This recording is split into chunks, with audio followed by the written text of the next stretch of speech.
रामकृष्ण हरी. सध्या वारकरी संप्रदायाविषयी नास्तिक आणि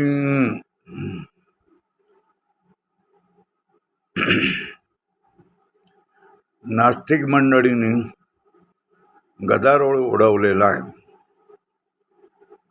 आणि त्याचे अध्वर्यू शरद पवार आहेत. आता 80व्या वर्षी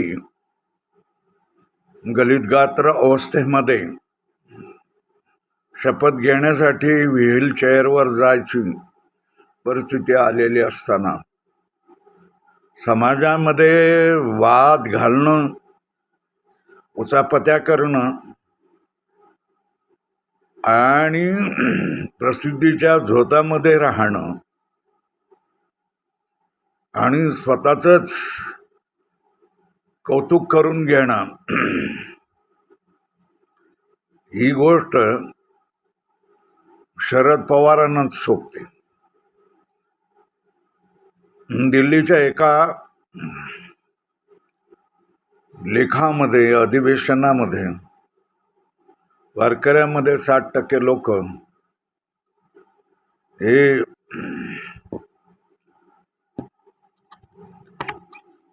धर्मांध वृत्तीचे प्रतिगामी आणि घुसखोरू आहेत आणि 40% लोक हे पुरोगामी आणि चांगल्या वृत्तीचे आहेत असं शरद पवार म्हणतात. शरद पवार हे संख्याशास्त्रज्ञ कधीपासून झाले, त्यांनी ही नोकरी कधीपासून धरली जे आम्हाला माहीत नाही, पण त्यांनी सगळ्या कीर्तनकारांची सूची केलेली आहे का?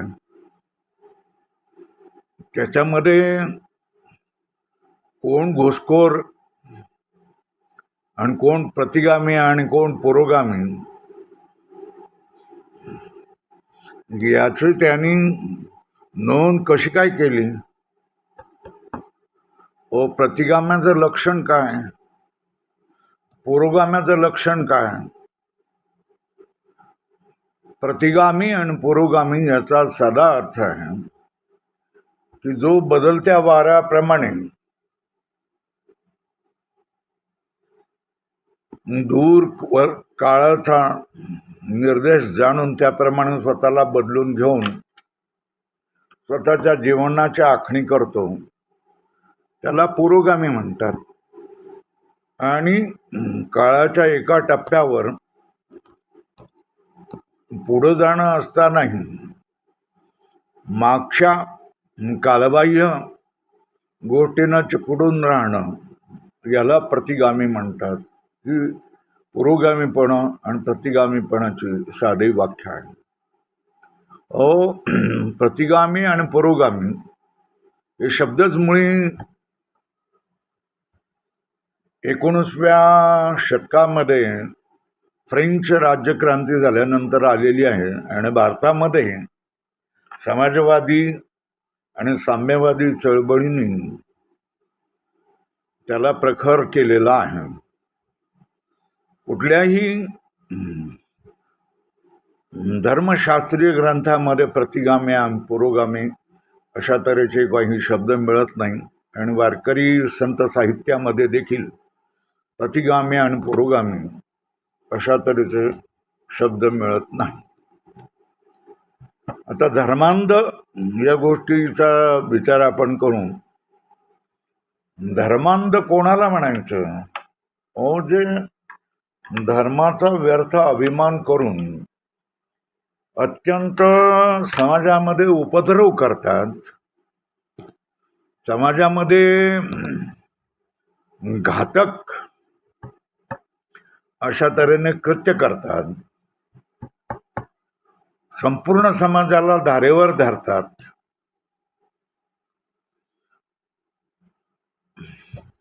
अत्यंत समाजाची घडी विस्कटून टाकतात. त्यांना धर्मांध म्हणतात. असे धर्मांध कोण आहेत? कोण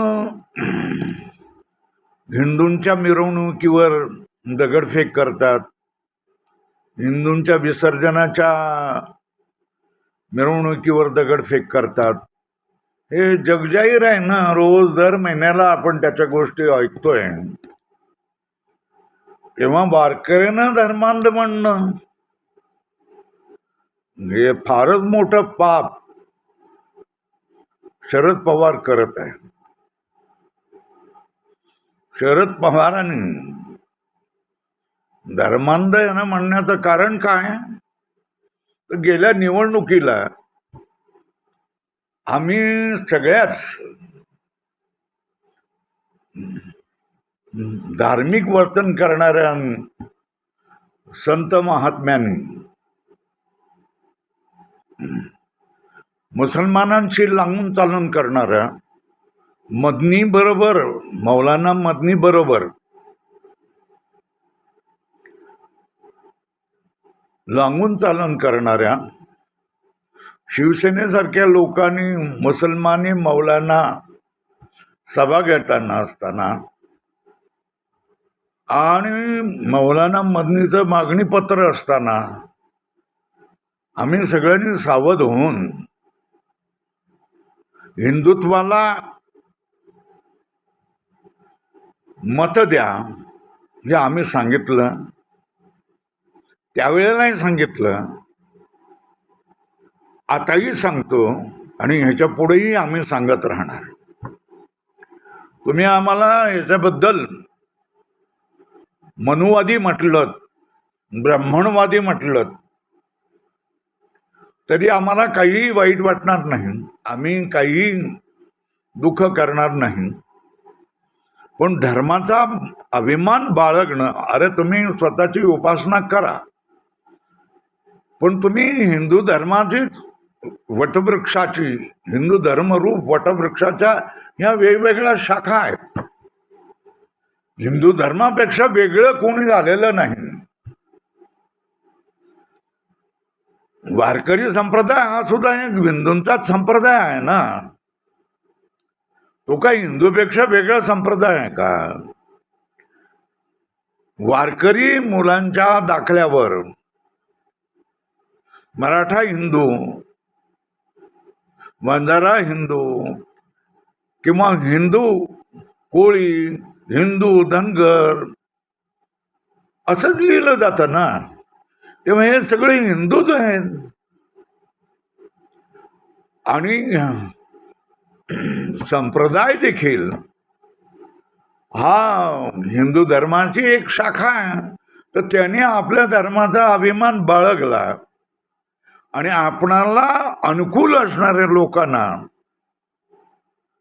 मतं दिली किंवा आमच्यासारख्या लोकांनी आपल्या धर्माला अनुकूल असणाऱ्या लोकांनाच मतं द्या असा प्रचार केला.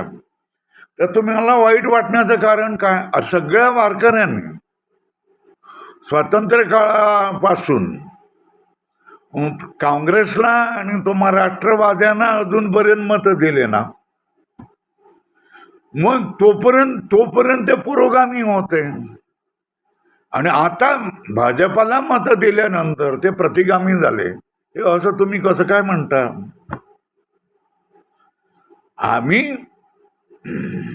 एक गोष्ट आम्हाला एक मान्य आहे, सगळ्यांना सांगतोय, वारकऱ्यांना सुद्धा सांगतोय, कीर्तनाच्या प्रसंगी तुम्ही राजकारणाच्या गोष्टी करू नयेत असं माझं ठाम म्हणणं आहे. अनेक व्यासपीठावर मी ही गोष्ट सांगितलेली आहे. कीर्तनामध्ये केवळ आणि केवळ संप्रदायाच्याच घोषणा दिल्या पाहिजेत.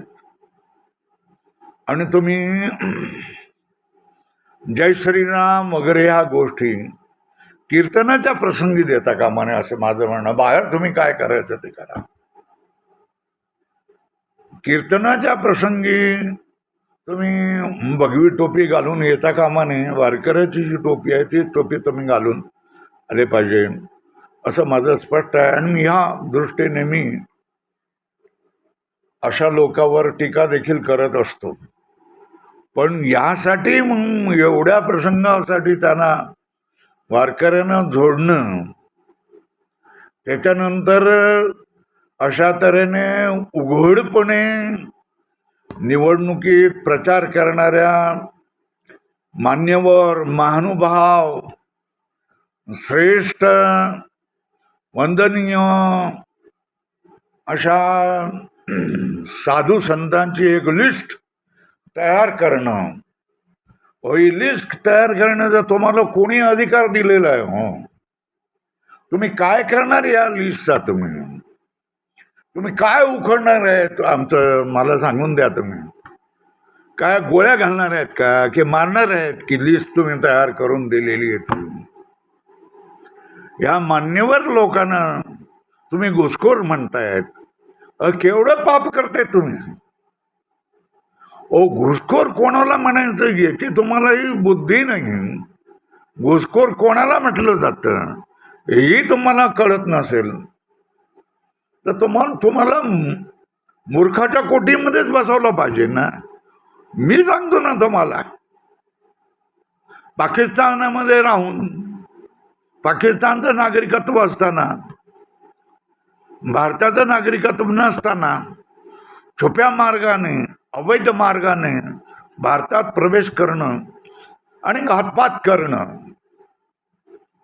अशा लोकांना पाकिस्तानी घुसखोर असं तऱ्हेने म्हणतात. म्यानमारचे रहिवासी असताना बांगलादेश मार्गे खोटे नाटे कागदबस्त करून भारताच्या सगळ्या प्रदेशामध्ये येणं, यांना बांगलादेशी घुसखोर अशा तऱ्हेने म्हणतात. हे घुसखोर या आपल्या देशाच्या सगळ्या लोकसंख्येला, सगळ्या राजनीतीला हे धोकादायक आहेत आणि यांना लवकरात लवकर हाकलवलं पाहिजे. पण तुम्ही या 20 लोकांना घुसखोर म्हणतायत. असली कोणती घुसखोरी यांनी केलेली आहे? यांच्या 7-7 पिढ्या, 8-8 पिढ्या त्या पांडुरंगाच्या सेवेमध्ये गेलेल्या आहेत, धर्मप्रसारामध्ये गेलेल्या आहेत. हे इथले रहिवासी आहेत, हे इथल्या संविधानाला मानणारे आहेत, इथे मतदान करतात. यांना तुम्ही घुसखोर म्हणतायत. ज्या पाकिस्तानी आणि रोहिंग्याच्या पंक्तीमध्ये बसवतायत, हे तुम्ही अत्यंत पाप करतायत आणि ह्या पापासाठी तुम्हाला नरकाशिवाय दुसरी कुठलीही जागा नाही असं माझं मन तुम्हाला सांगतंय. तुमच्या मनाला वाईट वाटो किंवा आणखी काही हो, तुम्ही माझं काय करायचं ते करा. पण पुण्यवंत व्हावे घेता सज्जनाची नावे, सज्जनांचे नावं घेऊन आपल्या गाठीला पुण्य करावं. आणि तुम्ही जर त्यांचा द्वेष करत असाल तर तुम्ही पापी आहेत. आणि हे पाप, तुम्ही पाप केल्याबद्दल तुम्हाला नरकाला जावं लागेल. आणि याच जीवनामध्ये तुमची अवस्था काय होते हे तुम्ही पाहून घ्या. तुम्हाला पश्चाताप होईल या सगळ्या गोष्टीचं. तुम्ही जे बोलतायत, काही अधिकार नसताना, अनधिकारी असताना चेष्टा तुम्ही करतायत, याची फळं तुम्हाला भोगल्याशिवाय राहणार नाहीत. अरे तुम्ही